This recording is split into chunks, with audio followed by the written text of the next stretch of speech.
Qui n'a pas entendu parler d'un ami du cousin d'un ami qui avait été débauché par un chasseur de tête pour un super job?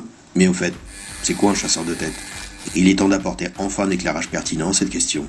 Les anciens vous diront que cela remonte à l'époque des Indiens Jivaros, qui après chaque combat, coupaient la tête de leurs ennemis à la hache, puis les réduisaient à la taille d'un poing pour les utiliser comme ornement lors des festivals locaux. Bon, ok, mais l'ami du cousin d'un ami a toujours sa tête, lui. Alors ça fait quoi un chasseur de tête aujourd'hui? Son but est de débusquer et sélectionner les meilleurs profils du marché pour ses clients. Ça commence toujours par la demande.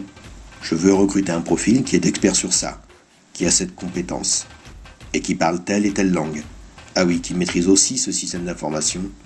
Et si en plus il pouvait savoir faire ça, tout ça pour qu'il soit opérationnel dès son arrivée.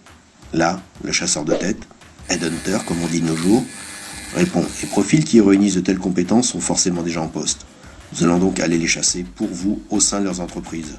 Et c'est là que la tribu des petits chasseurs fourbissent leurs armes, l'ordinateur et le téléphone, et mettent en place leur stratégie.